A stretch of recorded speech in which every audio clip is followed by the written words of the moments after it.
Irmãos, vamos abrir as nossas Bíblias no livro de Gênesis, capítulo 11. Livro de Gênesis, capítulo 11.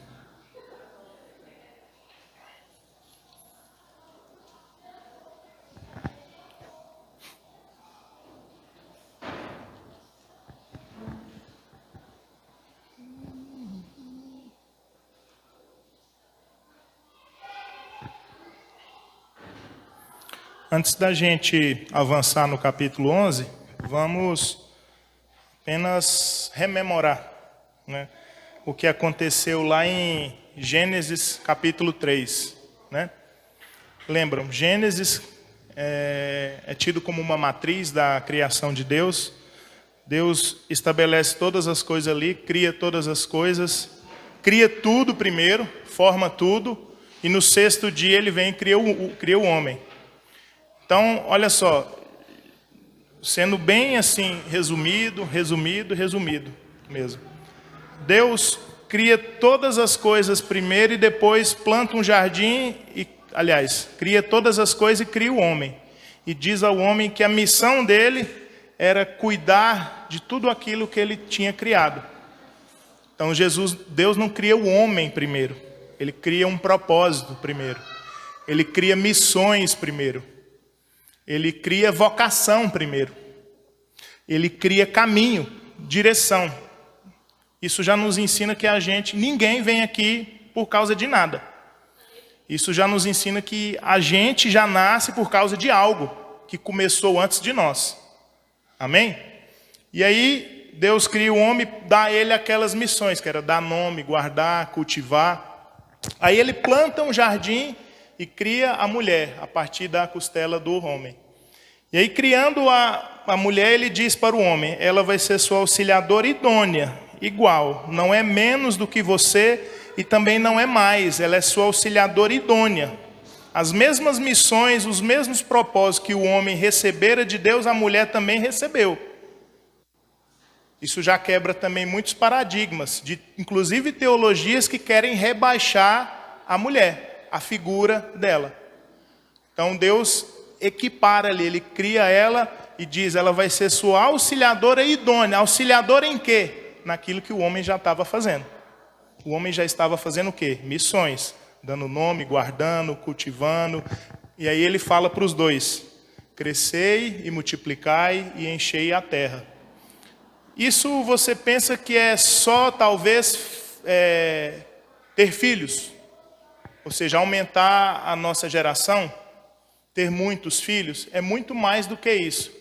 Crescer, multiplicar, encher a terra em tudo aquilo que eles já estavam fazendo. Porque em fazendo o que eles já estavam fazendo, cultivando, guardando, dando nome, eles estavam glorificando a Deus, glorificando ao Criador de todas as coisas. E Ele quer ser glorificado em tudo aquilo que Ele criou. O Criador, Ele quer ser glorificado em tudo aquilo que Ele criou, inclusive no homem e na mulher. Por isso que nas designações que Ele dera para eles, tinha acabado de dar para eles, crescer e multiplicar e encher a terra, cresçam, multiplicam e enchem a terra de tudo isso que vocês já estão fazendo. Missões, cultivando, guardando, dando nome, cuidando, multiplicar também de tudo isso, para que a terra toda seja cheia da sua glória. E os salmos falam isso, né? Que a terra toda é cheia da glória de Deus. A gente está só fazendo uma breve lembrança do que acontecer ali.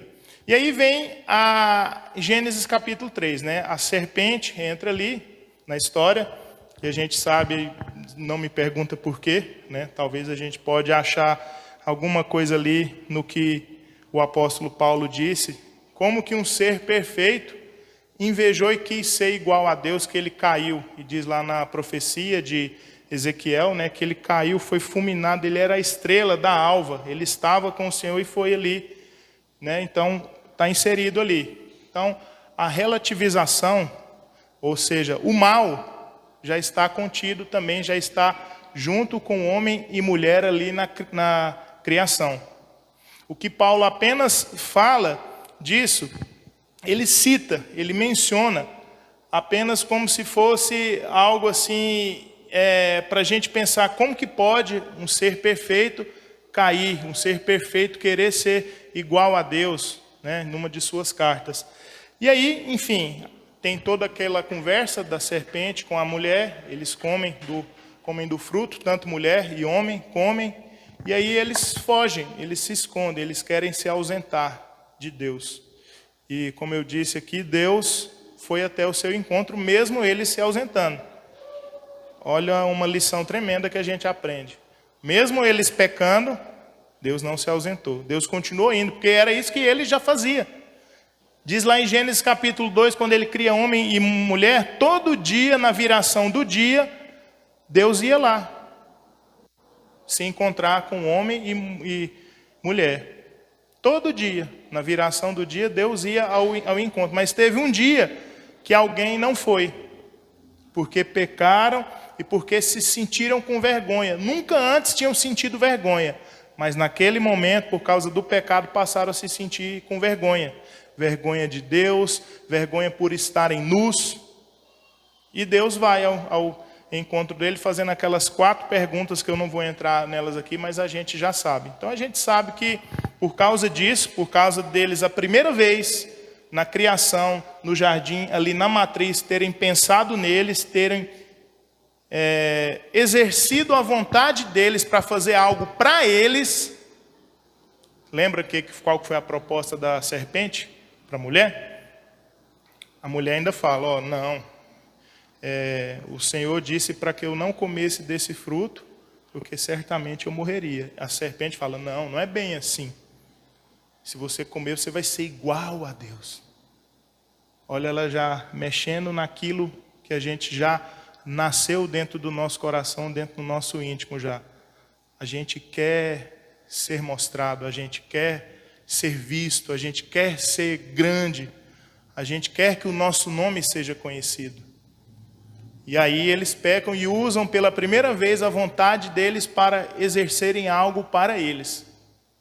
E aí Deus vai ao encontro deles, acontece tudo aquilo que a gente já sabe. Deus mata um animal, veste eles adequadamente, né? Eles não, você vê, a gente pecador não sabe nem se vestir. Deus que veste homem e mulher apropriadamente. Inclusive depois do pecado, eles dando aquele jeitinho lá, se vestindo com folhas, Deus fala, não, eu visto vocês. Mostrando o quê? Que Deus ainda estava cobrindo eles. Cobrindo aquela pecaminosidade deles, porque logo em seguida eles iriam sair daquela condição. E diz lá o texto, para que eles não pudessem comer do fruto e permanecessem eternamente naquele estado em que eles viveriam para si, eternamente. Então Deus coloca eles para fora, e aí a partir daí começa a história humana. A história humana já começa e diz o texto bíblico que todos já nascem em pecado. Davi reforça isso, que em pecado me concebeu a minha mãe, em um dos seus salmos. Então, Gênesis, a partir do capítulo 4, ele já sai daquela figura ali de criação, mundo da criação, matriz, jardim, e já começa com a história humana na terra mesmo, dos viventes. E diz ali que eles se multiplicaram ali, né? Começaram a se multiplicar e indo bem rápido, né? A maldade também começou a se multiplicar. A maldade do homem, ela passou a se multiplicar sobremaneira. Então Deus vai e manda um dilúvio também. E ele preserva algumas pessoas ali de uma família apenas. Ele preserva algumas pessoas e espécie de animais. Então, logo após o dilúvio, a gente vê que Deus reforça novamente a aliança que ele tinha feito com eles lá no jardim. De modo que o texto bíblico é exatamente o que está lá. Crescei, multiplicai, sede fecundos e enchei a terra. A mesma aliança que Deus tinha feito no jardim, Deus faz com a geração de Noé pós-dilúvio. A mesma aliança, inclusive no hebraico a expressão é a mesma. A mesma que está usada lá é a mesma que se usa. Então Deus vem só repetindo a aliança dele. Já pensou se Deus fosse mau? Deus fosse ruim? Deus não fosse amor? Deus não precisava ter repetido a aliança dele. Ele estabeleceu uma condição e falou, não, você já falhou, você pecou, então você já não está apto mais. Mas mesmo assim Deus insiste. Deus insiste com o ser humano desumanizado por causa do pecado. E aí ele reforça essa aliança e a gente passa agora para o texto que a gente vai ler, Gênesis capítulo 11, na ocasião lá da Torre de Babel. Vamos ler todos? Gênesis capítulo 11, a partir do verso 1. Todos acharam? Todos estão com o texto aberto? Ora, em toda a terra havia apenas uma linguagem e uma só maneira de falar. Sucedeu que, partindo eles do Oriente, deram numa planície na terra de Sinar, e habitaram ali, e disseram uns aos outros: vinde, façamos tijolos, queimemo-los bem. Os tijolos serviram-lhes de pedra e o betume de argamassa. Disseram: vinde e edifiquemos para nós uma cidade e uma torre, cujo tope chegue até os céus, e tornemos célebre o nosso nome, para que não sejamos espalhados por toda a terra. Então desceu o Senhor para ver a cidade e a torre que os filhos dos homens edificavam. E o Senhor disse: eis que o povo é um, e todos têm a mesma linguagem. Isto é apenas o começo. Agora não haverá restrição para tudo o que intentam fazer. Vinde e desçamos e confundamos ali a sua linguagem, para que não entendam a linguagem de outro. De Sarte o Senhor os dispersou dali pela superfície da terra, e cessaram de edificar a cidade. Chamou-se-lhe por isso o nome de Babel, porque ali confundiu o Senhor a linguagem de toda a terra, e dali o Senhor os dispersou por toda a superfície dela. Vamos orar? Pai, em nome de Jesus, obrigado pela sua palavra e ela que foi lida. Nós pedimos que ela alcance os corações aqui, Pai, presente. Alcance também os corações daqueles que nos acompanham pela internet, Senhor, ou daqueles que ainda irão assistir ou ouvir essa mensagem, Pai, porque é a tua palavra, Pai. E a tua palavra, ela alcança quem o Senhor quer, quem o Senhor já preparou, quem o Senhor já designou, daquele qual o teu Espírito Santo vai ocupar o espaço no coração, Pai. Te pedimos em nome de Jesus que o Senhor nos edifique, a nós todos.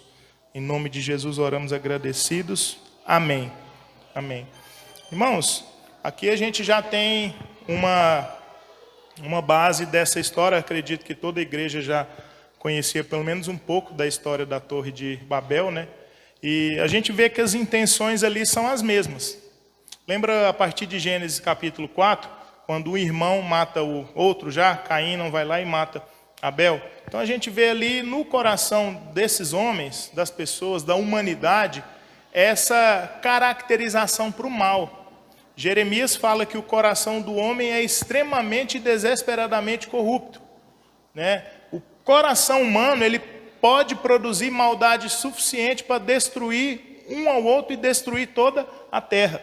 E aqui em Gênesis 11 a gente vê uma representação disso já. Essa representação de quando muitos homens, muitas pessoas se unem em prol de um projeto.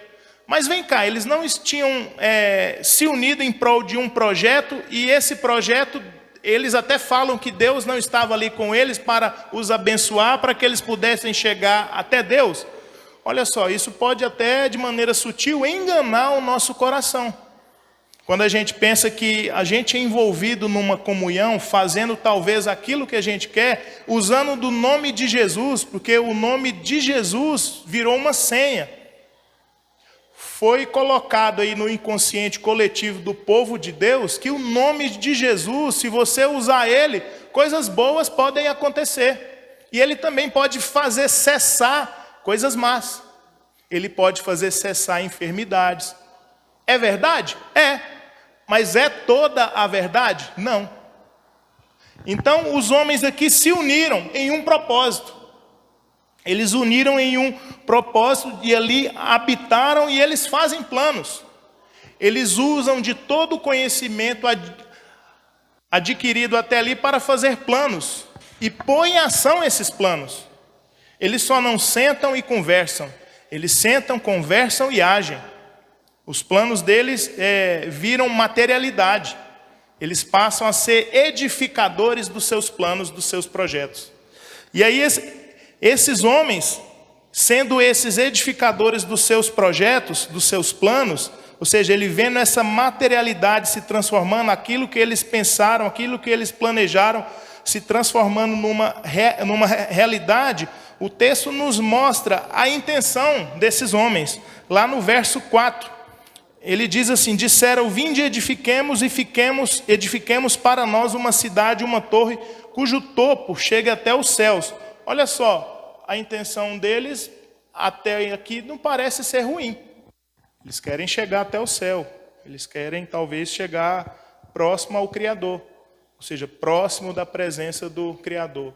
Sabendo eles que talvez no entendimento deles, quanto mais alto eles chegassem, mais próximos eles estariam do Criador. Só que o texto continua. O texto diz assim: e tornemos célebre o nosso nome. Aqui está o problema. Porque eles não queriam, enquanto missão recebida, multiplicar, ou seja, crescer, multiplicar e encher a terra, não para a glória de Deus. Aqui mostra a clareza da intenção deles, que era tornar célebre o nome deles. Então a gente só está vendo aqui também uma representação daquilo que já aconteceu no início. No início só aconteceu o que aconteceu com Adão e Eva, porque eles usaram da vontade deles para fazer uma vez só algo para eles, e não para a glória de Deus. A serpente disse para Eva que se ela comesse, não era bem assim. Se ela comesse, ela não morreria, ela seria como Deus. O pecado, por toda a Bíblia, ele vem se mostrando assim. As intenções dos corações dos homens, da humanidade, querendo ser célebre e querendo ser como Deus. Querendo atravessar gerações sem a morte alcançar o calcanhar dela. E isso é muito bem visto nos nossos dias. Aquilo era uma missão que eles tinham começado, uma missão de autopreservação. Eles queriam se preservar. Eles acharam um lugar muito bom, né, numa cidade, e ali começaram a edificar essa cidade. E não só a cidade. Eles queriam ali também edificar essa torre. Então ali é algo muito comum em nós, de autopreservação. Nós queremos nos preservar. Nós não queremos sair para o novo, para o desconhecido em missão. Porque qual que era a missão que o povo de Deus tinha recebido pós-dilúvio? A mesma do início. Para que eles povoassem a terra, para que eles sejam fecundos, para que eles crescessem e multiplicassem e enchessem a terra da glória de Deus. Não é só encher a terra de filhos, não. E filhas, encher a terra da glória de Deus. Deus quer ser glorificado em toda a criação. Essa missão eles tinham recebido também. Mas por algum momento, por algo dentro deles, por um sentimento pecaminoso de se autopreservarem, permanecerem naquele lugar e tornarem o seu nome célebre, eles começaram a edificar aquela torre. Aquela torre é uma representação daquilo que estava dentro do coração deles. Aquela torre era uma torre que já tinha sido erigida no coração deles. Eles já estavam se vendo como célebres.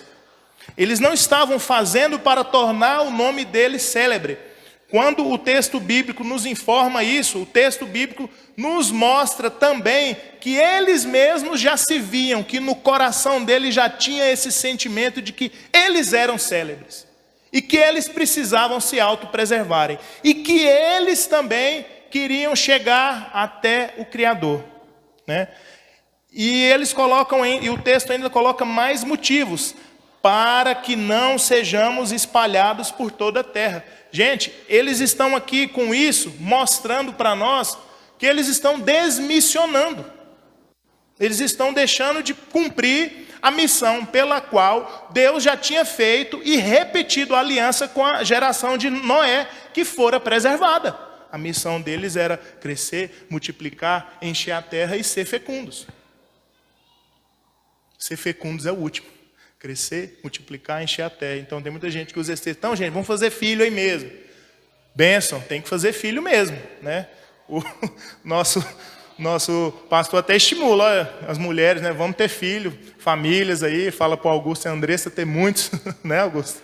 Muitos filhos, né? Quem teve 3, ele fala, tem mais um, tem 4. Mas o texto bíblico nos informa também que não é só filhos.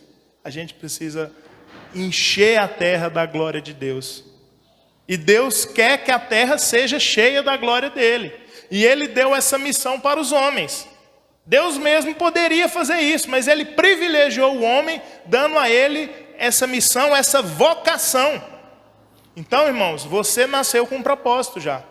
Assim como lá no início, assim como desde a geração de Noé, assim como todos nós somos aqueles filhos da promessa por causa da aliança que ele fez com Abraão, nós somos também esses filhos da promessa. Paulo chama a gente de aqueles que foram enxertados na videira, lá em Romanos capítulo 10. Ele fala que a videira era o povo de Israel. Alguns não quiseram dar ouvido para a palavra da salvação.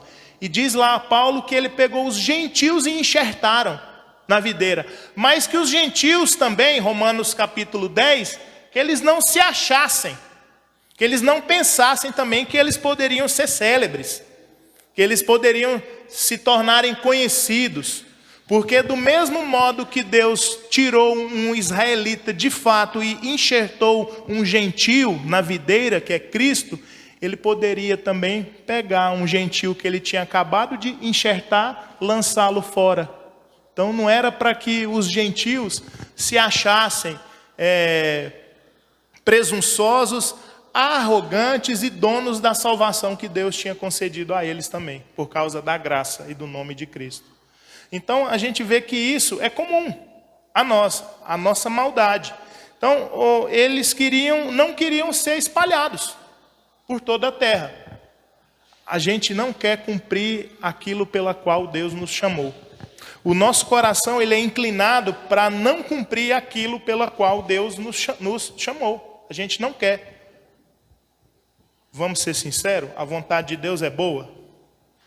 Se a gente for comparar com a nossa vontade, oferecer a outra face, andar 1 milha, negar a si mesmo. Se você ser humilhado, você se deixar ser humilhado. Se alguém tomar a sua capa, você ofereça. Você orar pelos seus inimigos e por aqueles que os perseguem. Você amar o seu inimigo.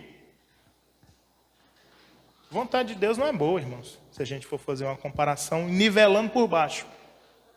Nivelando bem por baixo mesmo, mas muito por baixo. A gente não quer a vontade de Deus. A gente quer a nossa. É a nossa vontade que a gente quer que aconteça. Usando o nome de Jesus, olha só, uma senha. Em nome de Jesus, amém? Tipo assim, quase que dá para ouvir o eco de Jesus falando, amém, é isso aí mesmo, tá certo. É o que você quer mesmo que aconteça. Mas não é assim. Lucas capítulo 9, verso 23, Jesus dá um indicativo para os discípulos. Se alguém quiser vir após mim, negue-se a si mesmo, tome a sua cruz dia a dia e siga-me. Quer me seguir? Jesus já coloca, a condição é essa, precisa negar a si mesmo, precisa tomar a cruz dia a dia e segui-lo. Então, a nossa vontade, ela existe? Existe. Ela está aí? Está. Está na terra aí? Está. Está aqui dentro? Está. Mas a gente também precisa lutar contra ela. Não quer dizer se é algo lícito da nossa vontade, se é algo bom, que aquilo também tem a chancela e tem a autenticação de Jesus para que aquilo seja feito. Por exemplo, isso aqui a gente não pode falar que é algo bom que eles estavam fazendo, eles estavam em comunhão. Eles estavam em comunhão, eles tinham um projeto, tinham algo em comum. Só que esse tipo de comunhão é a comunhão que Deus abomina. A comunhão que Deus abomina é aquela comunhão onde as pessoas que estão ali pensando, planejando e executando, estão pensando, planejando e executando, pensando nelas. E usando do nome de Jesus, para que Ele autentique, tire todo o impedimento e faça com que todo aquele planejamento vá bem, aleluia e glória a Deus. Só que não é assim. Isso é que a maldade humana representa, e a Torre de Babel aqui mostrando para nós esse projeto que não deu certo. Esse projeto que Deus não permitiu que fosse para frente. Deus aqui parece que está representando talvez para a igreja hoje, porque diz o texto que Deus desceu até lá, né? Deus interferiu. Porque eles não queriam que eles fossem espalhados, diz aí o texto, por toda a terra. E o verso 5 já começa assim: então desceu o Senhor para ver a cidade e a torre que os filhos dos homens edificavam. Deus foi lá ver, Deus foi lá conferir. Deus também se importa com os nossos projetos. Então Ele foi lá ver isso que eles estavam fazendo, e Deus tem uma percepção, Ele faz uma leitura, não do lugar, mas Ele faz uma leitura do coração, das intenções.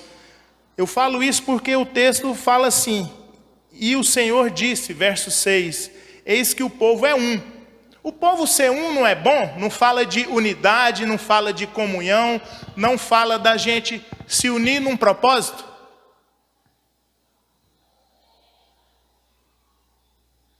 Beleza, isso é um ponto. Eis que o povo é um, e todos têm a mesma linguagem. Todos parecem que têm o mesmo propósito. Todos têm a mesma comunicação. E hoje, século 21, um dos maiores problemas que eles falam, um dos maiores problemas que existe dentro de casa, principalmente entre casais e entre pais e filhos, chama-se comunicação.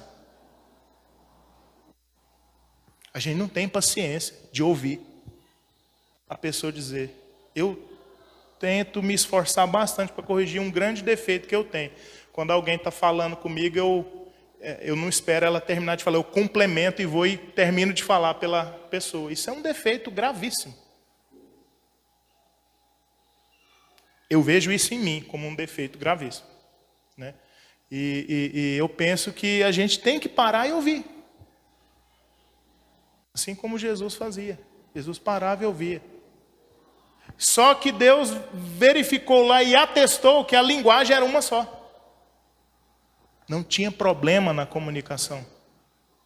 A conversa era uma só. O propósito era um só. Eles estavam aliançados entre si. Eles receberam uma aliança do Criador e passaram a se aliançar entre si para fazer aquele projeto. E aquele projeto foi para frente, foi adiante. E Deus atesta isso de uma maneira assim tão sublime, que continuando aqui, eis que o povo é um, todos têm a mesma linguagem, e ele atesta, isso é apenas o começo. Continuação do verso 6. Agora não haverá restrição para tudo o que intentam fazer. Eis a raiz, a grande raiz do pecado que assola a terra, inclusive hoje.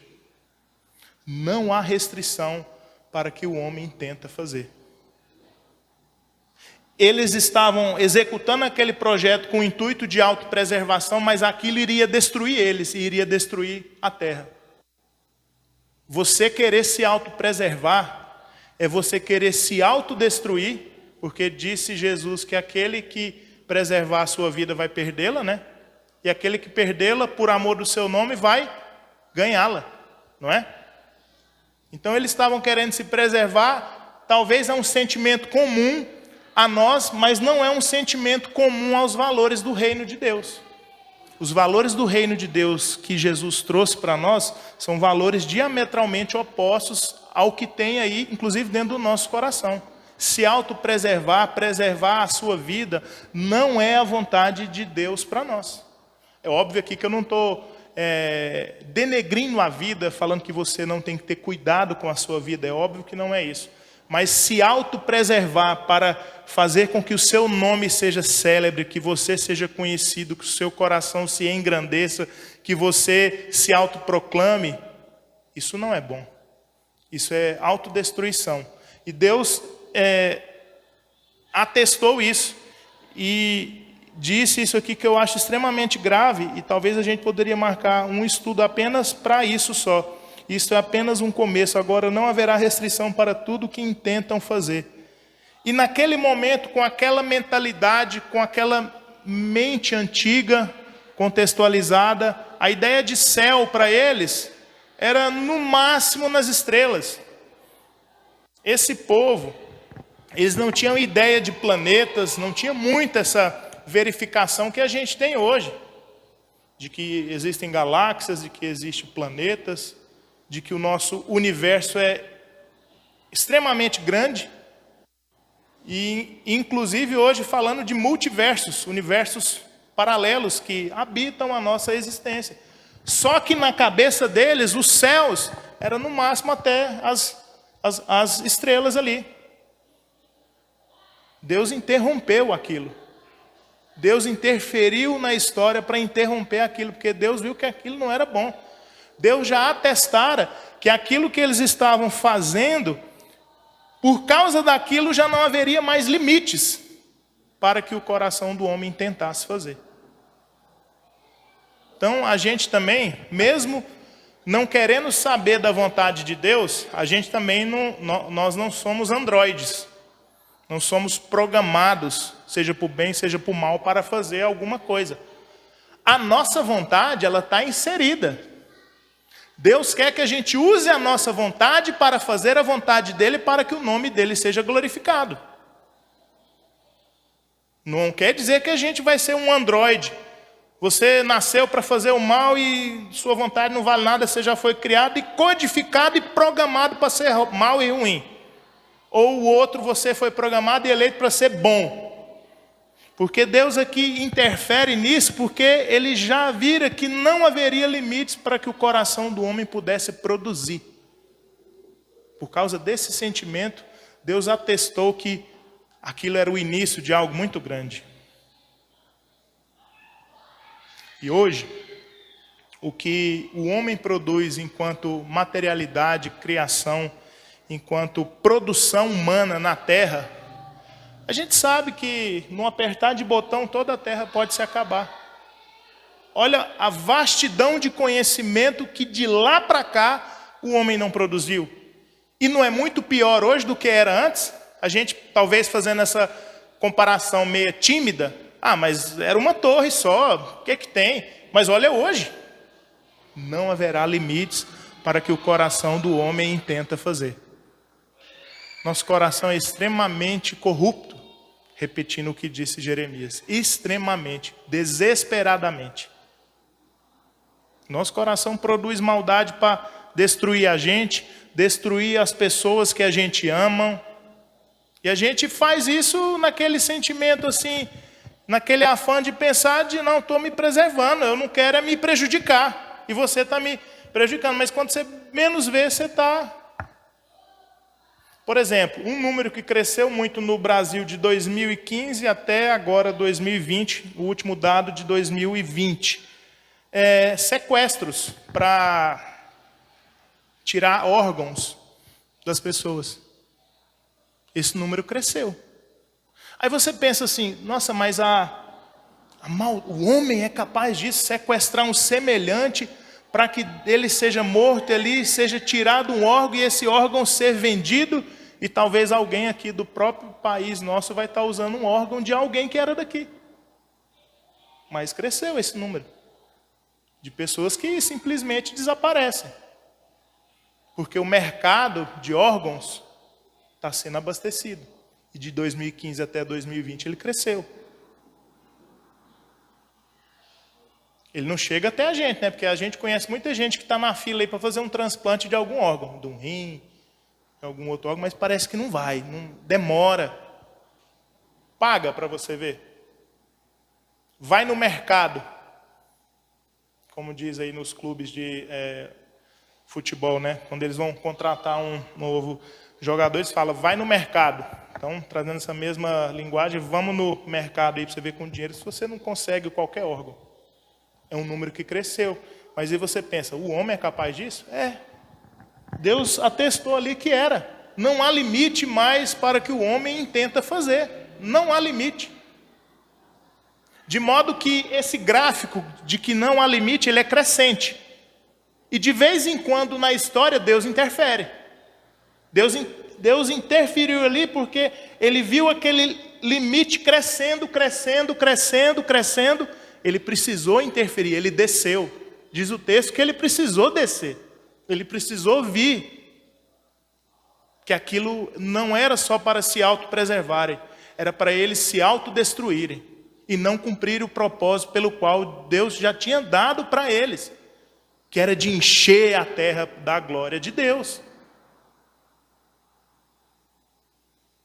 Hoje, irmãos, eu vejo isso muito claro em muitas igrejas. As igrejas não querem perder as suas vidas por amor ao Evangelho. Pelo contrário, elas querem se preservar. Elas querem fazer o nome dela, Igreja Remide, conhecida. Deus nos livre disso. Não é o nome Remide que tem que ser conhecido. É o nome de Jesus que tem que ser conhecido. É a glória de Deus que tem que ser espalhada por toda a terra. É crescer, encher e multiplicar a terra toda. E isso começa da nossa casa. O nosso universo, a terra com que a gente começa a semear e espalhar, crescer e multiplicar a glória de Deus é dentro da nossa casa. É na nossa vizinhança. É no nosso bairro. A gente está com um projeto aí para esse ano. E no nosso coração, a gente espera e planeja e faz planos. Nossa, tomara que esse espaço aqui encha de gente esse ano. Até o final do ano, já pensou? A gente vê isso aqui cheio e talvez, né, Eduardo, a gente precisar até achar outro espaço, porque aqui já não está cabendo. Mas isso também, paralelo a isso, a gente tem que ter muito cuidado e acuidade no nosso coração. Porque com isso também pode crescer o sentimento de tornar esse nome, Remide, célebre. Já pensou essa logomarca aí que tem um significado? E eu gosto bastante desse significado que ela tem. Tem a ver com a nossa visão, com o nosso sonho. Você já pensou se as pessoas verem, nossa, isso aqui é a Igreja Remide, olha só. Isso é perigoso para o nosso coração. A gente quer, os homens aqui queriam, e isso vem repetindo. A história bíblica, ela só vem repetindo o que já aconteceu antes. Aqui eles estão repetindo o que já acontecera na matriz, em Gênesis capítulo 1, 2 e 3. Não muda nada, irmãos, a história. A história ela é só repetida e cíclica. Só altera as personagens, o tempo da história, e com alguns adicionais de hoje, falando de tecnologias. As tecnologias hoje que são usadas todas elas para o bem? Não. Poderiam ser? Sim. Só que hoje elas são usadas, a intenção delas é de autopreservação. E muitos dos criadores dessas tecnologias, dos cientistas, a intenção deles não era essa. Só que o mercado também atropela e engole todo mundo e compra e faz uso daquela tecnologia e se apropria daquela tecnologia, mas usa ela não para que a glória de Deus seja crescida e conhecida na terra, mas para tornar célebre um nome, uma pessoa, uma marca, um conceito, uma ideia, uma ideologia. É a mesma coisa, mano. Esse problema que a gente viu aí e tem visto aí esses últimos tempos das ideologias. Isso é você querer tornar célebre e conhecido o seu nome, a sua causa. A sua causa é mais nobre que a do outro, tá? Respeita a minha causa. Respeita a minha causa, porque a minha causa ela tem mais validade do que a sua. E aí as ideologias se esmurram, brigam, se matam, porque ela acha que a causa dela é mais nobre que a causa do outro. Eu não estou relativizando também alguns conceitos, mas isso é só um resultado do que aconteceu lá no início, do que aconteceu aqui em Gênesis capítulo 11, na ocasião de Babel, e do que vem acontecendo na história. E de quantas vezes Deus precisou interferir na história. A gente tem até aqui um momento em que, o último momento relatado na palavra de Deus, que ele interfere, que ele manda seu filho. relatado biblicamente, a gente não tem mais interferências diretas de Deus na história. Mas Ele é dono da história. Ele é dono de tudo que Ele criou. E a gente fala até que Ele é o nosso dono também. E amém, e glória a Deus por causa disso, e que assim seja. E Deus ainda continua interferindo na história. Não há limites mais para que o homem intenta fazer, não haverá mais restrição alguma. Isso é muito sério. Isso Deus está atestando que a produção do homem, ela vai crescer, crescer, crescer, e Ele aqui não está fazendo nem comparações de que essas produções daqueles homens seriam boas ou ruins. Mas que com certeza o que Ele estava atestando ali, que as produções que não tinham mais limites, eram produções para se autopreservarem e para tornar o nome deles conhecido. E isso é uma comunhão que Deus abomina. Esse tipo de comunhão, para esse tipo de projeto, Deus abomina. Precisou Deus descer e interferir. E continuando aí o texto.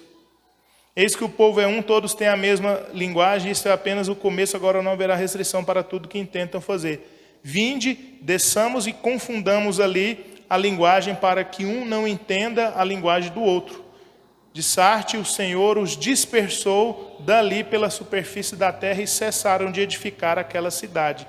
Aquela cidade, ela estava causando um mal para o propósito que o Deus tinha criado e colocado nas mãos daqueles homens. Eles tinham que simplesmente continuar fazendo o que eles já estavam fazendo desde a geração de Noé, após serem preservados pelo dilúvio. É fazer com que a vontade de Deus seja conhecida.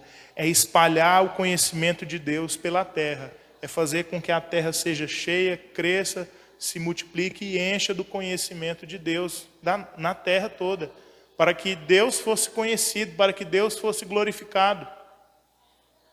Para que o nome de Deus, sim, esse fosse um nome célebre e conhecido. Esse nome tem que ser conhecido e Deus quer, e Ele chama a gente para a gente participar disso. Olha só o quanto privilegiado nós somos. Nós somos privilegiados, irmãos. Você entendendo isso ou não, você é privilegiado. Deus cria propósito e te chama para que você seja participante, para que faça com que o nome dele seja conhecido. Se você fizer com que uma pessoa conheça de fato o nome de Deus, que bênção, irmãos. Porque tem gente aqui que vive nessa vida aqui para fazer exatamente o contrário, que muitas pessoas não conheçam o nome de Deus. Se você viver uma vida toda aqui para fazer com que uma pessoa conheça o nome de Deus, isso é uma bênção. Você vai estar sendo tremendamente usado por Deus para isso. Que não é quantidade, não é encher esse espaço aqui, né, Eduardo? Porque encher esse espaço é fácil. Se a gente for pegar prerrogativas que a religiosidade está usando hoje, a gente poderia estar em outro espaço e esse espaço cheio. Mas a gente quer se firmar e firmar os nossos passos somente na palavra de Deus. E a palavra de Deus, ela veio destrinchar nessa noite, por causa desse texto, as intenções dos corações desses homens, que a gente pode usar disso e trazer para o nosso dia a dia. E saber também que a gente também vive desse modo. E a gente precisa nos policiar para que a gente não viva desse modo, querer fazer com que o nosso nome seja conhecido. No mundo religioso isso acontece demais. E como eu disse já, isso é extremamente perigoso para o nosso coração. O nosso coração, ele quer ser visto, ele quer ser conhecido, ele quer ser engrandecido. O nosso coração não quer se humilhar. O nosso coração não quer lavar pés de pessoas. O nosso coração não quer servir. Uai, dentro desse contexto religioso, a gente vê pessoas privando outras de... Não, você não pode participar da ceia. Se fosse assim, Jesus teria tolhido Judas de participar da ceia. Jesus teria tolhido, porque Jesus conhece o coração de todos, né? Amém? Inclusive o nosso, né? E ele já sabendo disso tudo, Judas, o diabo está aí dentro, você não participa. Pedro, você vai me negar daqui a poucas horas, você vai me negar 3 vezes, você também não participa. Vocês que estão aqui brigando para saber quem que é o maior, vocês não estão entendendo nada. Eu estou aqui angustiado, chamei vocês que estão comigo, participando comigo, comigo desde o início dessa jornada, e eu quero compartilhar com vocês aqui as minhas angústias, e vocês estão aí brigando para quem vai ser o maior. Então todo mundo estaria fora, ninguém ia participar. Mas pelo contrário, ele ele faz questão de servir todos. Inclusive Judas, que iria trair ele daqui a poucas horas, ele pega o cálice e oferece para Judas, e Judas ainda molha o pão. Mas tem hoje igrejas que privam pessoas de ceiar, porque elas se acham donas da mesa, e do pão, e do vinho. Que o pão e o vinho é uma representação do corpo e do sangue de Jesus, mas elas se acham donas, proprietárias desse momento. E não é. Isso é medida de controle. E o nosso coração gosta disso. Se a gente for fazer um escrutínio do nosso coração, uma análise, a gente gosta disso. A gente gosta de controlar as pessoas. A gente gosta de ter domínio sobre as pessoas. Olha só como que a missão é pervertida. Essa missão de ter domínio sobre todas as coisas, Deus deu no início, para homem e mulher. Deus falou para eles ter domínio sobre todas as coisas criadas, não sobre o outro, não sobre o semelhante. Homem também não ter domínio sobre a sua companheira. Mas a gente inverte, a gente abre mão de ter domínio sobre toda a criação e queremos ter domínio sobre as pessoas, sobre o semelhante, sobre a nossa esposa, sobre os nossos filhos. Pais estragam filhos. Pais podem estragar filhos, se eles quiserem ter aquele domínio exacerbado sobre os filhos. Não, você tem que fazer tudo aquilo que eu quero que você faça, que eu exijo que você faça. Aí você ainda usa de mecanismo, não, eu vou te corrigir se você não fizer. E usa o texto bíblico, não, porque na Bíblia fala que a gente tem que usar da vara da correção. Será que a intenção de Deus é apenas uma vara? A ideia lá de vara, sabe qual que era, irmãos? Inclusive Jesus representa isso quando ele entra no templo com uma vara e sai chicoteando, né? Ele entra com aquele chicote, né? E sai chicoteando aqueles vendedores. Jesus já tinha entrado no templo um dia antes e visto no texto dos evangelhos, a gente vê isso. E ele passou aquele dia, toda aquela noite, fazendo aquele azorrague com as mãos. Porque até na correção dos filhos, trazendo essa ideia também que eu estava falando de corrigir os filhos, quando a Bíblia fala para a gente corrigir os filhos com a vara, a ideia lá no hebraico não é você corrigir com ira. Na hora que um filho nosso faz algo que a gente não gosta, e geralmente a gente se ira porque ele faz aquilo que a gente não quer. Não é porque tanto que ele fez é extremamente errado. É porque atingiu mais a gente do que algo assim, um comportamento anormal. E a ideia lá do texto, quando fala que o pai corrigir o filho, é a ideia de você ir para o campo, você ir lá num arbusto, você tirar uma vara e você limpar toda aquela vara. E isso vai durar horas, horas e horas. Para que quando você for corrigir o filho, você ir sem ira no coração. Porque no afã do momento, a gente vai com ira.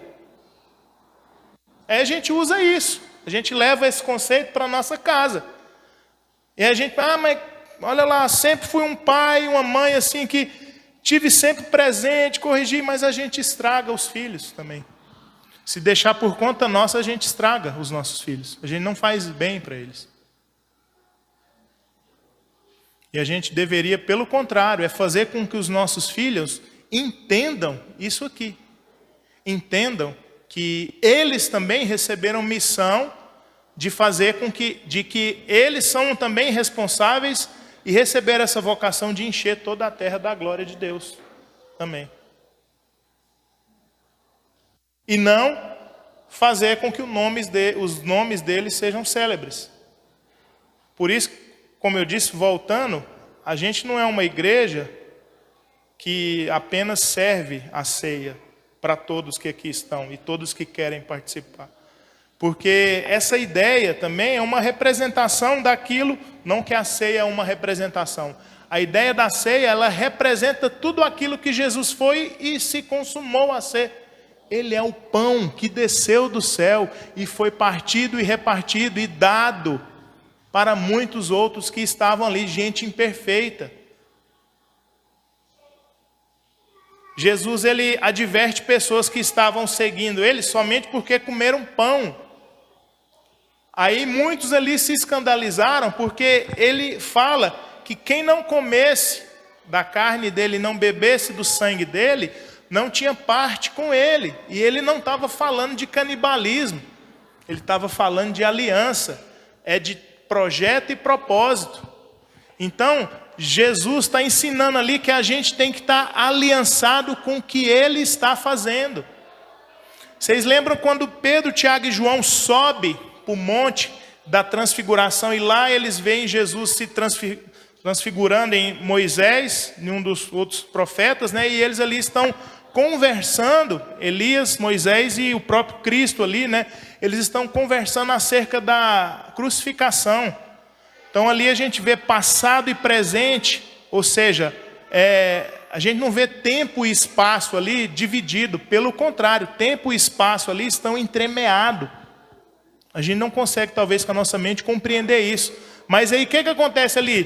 Pedro gosta daquele momento. E eles querem preservar. Pedro tem a ideia de fazer tendas ali. Vamos fazer uma tenda para o Senhor e para o Senhor. 3 tendas ele pede. Porque poderia ser 6 tendas. Mas Pedro tem a ideia de fazer 3 tendas. Para Jesus, uma para Moisés e uma para Elias. Para que eles ficassem de fato habitados naquelas tendas, e Pedro, na ideia de preservar aquele momento contemplativo ali dele, que com certeza deve ter sido muito gostoso ele participar. Se bem que ele fala também em nenhum dos evangelhos que ele sentiu medo do que aconteceu. Depois ele ouviu a voz do Pai dizendo para todos que ali estavam: este é meu filho amado, em quem me compraz, em quem tenho todo o meu prazer. Se comprazo, a ideia ali é que Deus tem todo o prazer dele no Filho dele. Não é em nós. O prazer do Pai está no Filho dele. Aí ele complementa: esse é meu Filho amado em quem me compraz, a ele ouvi. Então o nosso projeto de vida tem que estar alinhado com Jesus. Por causa disso, por Deus ter todo o prazer no Filho e a gente alinhando o nosso projeto de vida a Jesus e não a nossa vontade, e não querer com que o nosso nome seja célebre, e não querer com que a gente seja visto e conhecido e reconhecido por toda a terra, ou nos nossos nichos sociais, a gente precisa se alinhar a Jesus e saber: Jesus, qual que é o seu projeto? É isso que eu quero para mim. É isso que eu tenho para mim. É o único projeto de vida que eu quero para mim, é esse. Você exercendo a sua vontade para falar para Jesus, falar: esse é o projeto que eu quero para mim. Com isso, Jesus passa a ter prazer na gente, porque a gente está fazendo a vontade dele. Irmãos, a gente não faz diretamente a vontade do Pai. A gente faz a vontade de Jesus, para que assim a vontade do Pai seja feita. Jesus falando para Pedro: esse é meu filho amado em quem me comprazo, a ele ouvi. É ele que a gente precisa ouvir. É Jesus.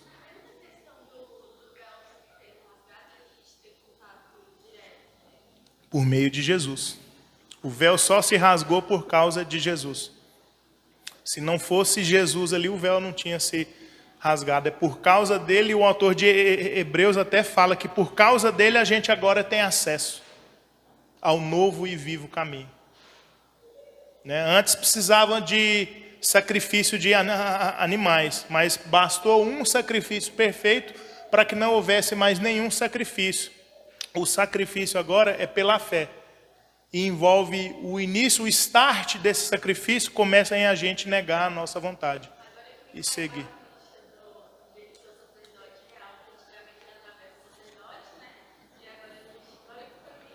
E todos os sacerdotes faziam sacrifícios imperfeitos, porque eram válidos por algum momento, por algum tempo. Depois precisava ser feito outro. Ou seja, sangue precisava ser derramado de novo. Mas bastou o sangue perfeito ser derramado uma única vez.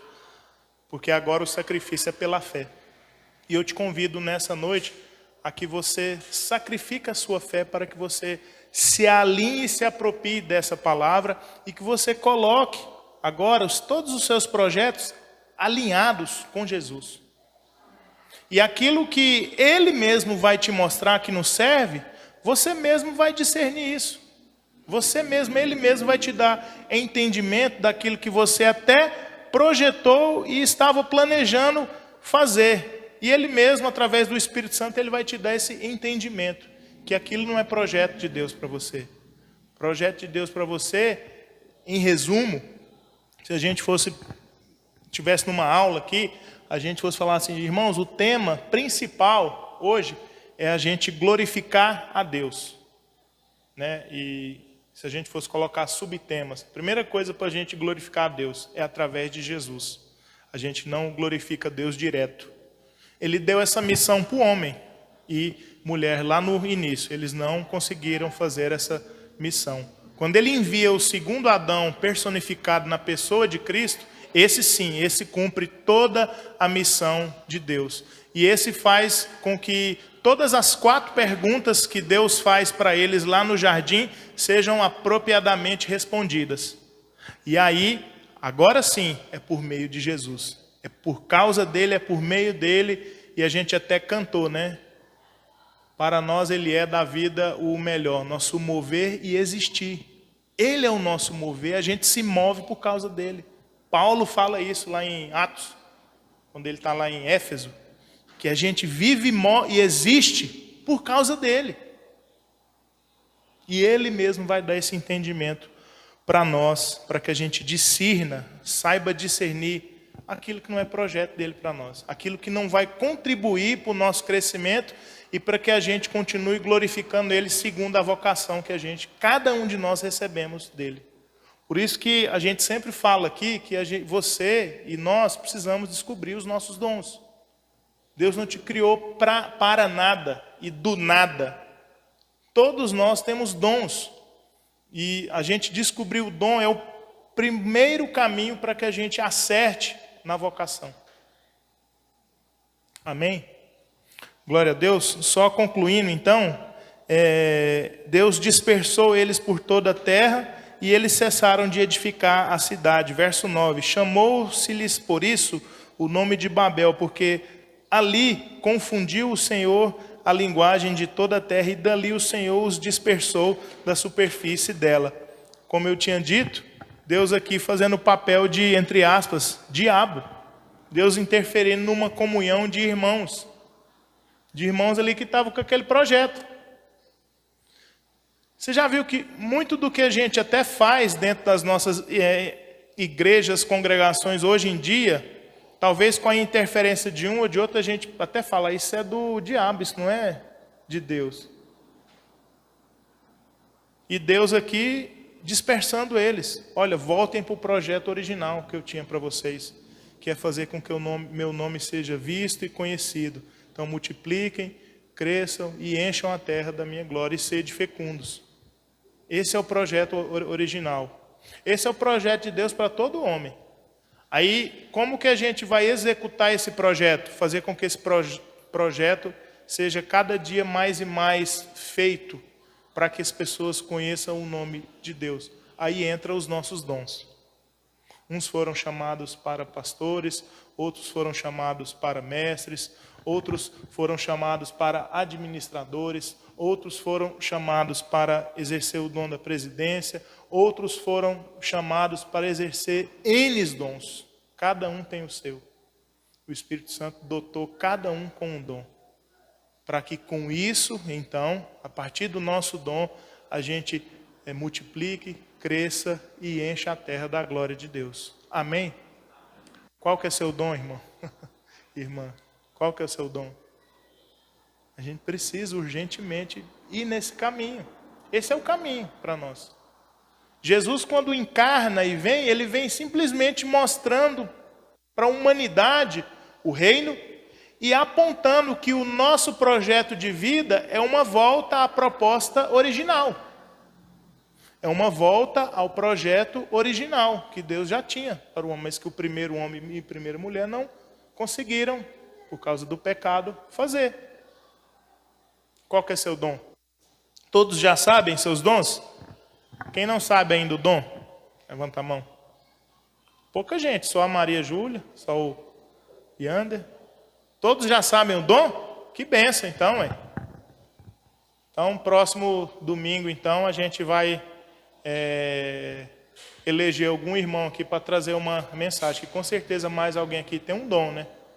De ensino, de pregação. Irmãos, é urgente a gente descobrir o nosso dom. Deus também dotou alguns para o evangelismo. Deus dotou, e a gente pensa, alguns estudiosos bíblicos dos dons, se a gente for pensar também que os dons são só aqueles fechados, isso não há concordância entre os acadêmicos da Bíblia, não, que os dons são só esses que são citados na Bíblia? Será que é só esse que o Senhor quer que cresça, e através desses dons que ele cresça, multiplique e enche a terra da glória dele? Será que é só através desses dons? Você glorifica a Deus, irmãos, com seu diploma de faculdade. O curso que você escolhe fazer tem a ver com o seu dom, ou deveria ter a ver com o seu dom. Amém? Vamos ficar em pé e orar? Alguma dúvida da palavra que a gente ouviu?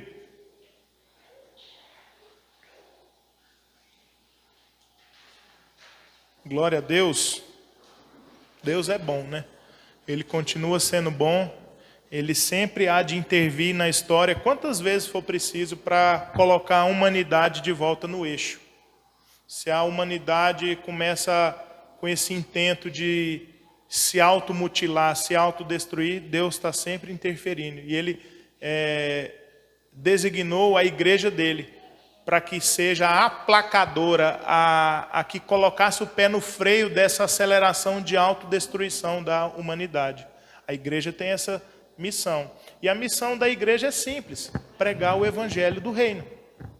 A missão da igreja é essa: é pregar o evangelho do reino de Deus, para que a gente sejamos usados por Deus para colocar um freio nessa autodestruição que o mundo se encontra, que a terra se encontra. Vamos orar?